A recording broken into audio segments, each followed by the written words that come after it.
Alrighty, time for our stories that parents may not be reading to their kids anymore. Because, oh, it's offensive, racist. And yeah, there was a lot of in fairy tales, but it has nothing to do with when I was read it as a kid. So come on, it is Frau Holle, they by the Grimm brothers, Jakob and Wilhelm, or as you pronounce them, Jacob and Wilhelm, because Jakob, that's not something you'd be able to pronounce. But no, why not just call him William? Okay, I'll just call him Jakob and Wilhelm because pronounce it. A story. A widow had two daughters. The one was beautiful and industrious, the other ugly and lazy. She greatly favored the ugly, lazy girl because she was her own daughter, meaning the beautiful one was a stepdaughter because her mother died, her biological mother. And the other one had to do all the work and be the Cinderella of the house. Every day the poor girl had to sit by a well next to the highway and spin so much that her fingers bled. Highway has nothing to do with a motorway, that's else. Now it happened that one day the reel was completely bloody, so she dipped in the well to wash it off, but it dropped out of her hand and fell in. She cried, ran to her stepmother, and told her of the mishap. She scolded her so sharply and was amerced as she said, "Since you have let the reel fall in, you must fetch it out again." Then the girl went back to the well and did not know what to do. Terrified, she jumped into the well to get the reel. She lost her senses. And when she awoke and came to herself again, she was in a beautiful meadow where the sun was shining and where there were many fountains of flowers. She walked across the meadow and came to an oven full of bread. The bread called out, "Oh, take me out, or I'll burn. I've been full baked for a long time." So she stepped up to it and with a baker's peel took everything out, one loaf after the other.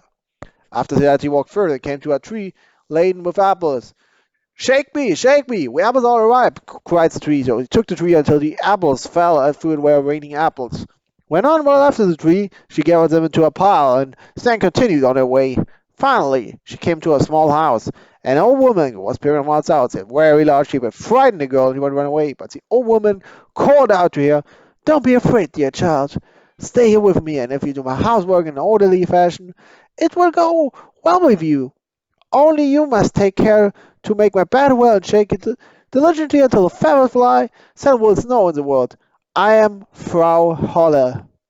Because the old woman spoke so kindly to her, the girl took heart, agreed, and started in her service. The girl took care of everything to Frau Holle's satisfaction, and always shook her feather bed quite curiously until the feathers flew about like snowflakes.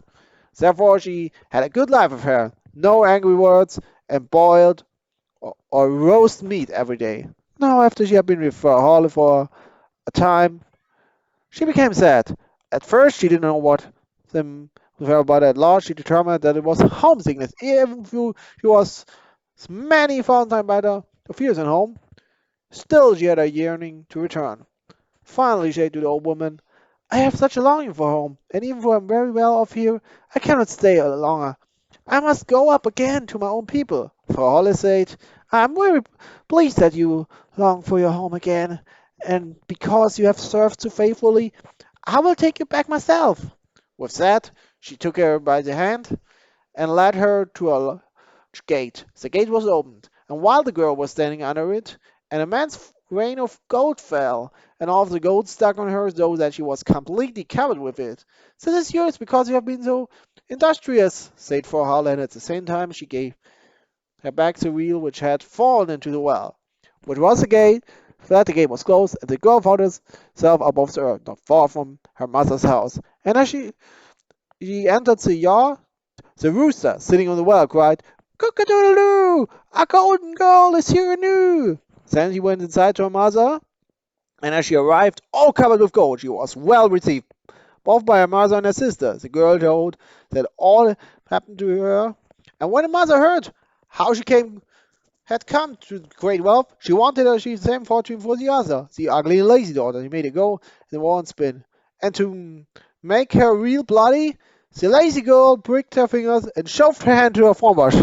Then she threw the wheel into the well and jumped in herself. Like the other girl, she too came to the beautiful meadow and walked along the same path.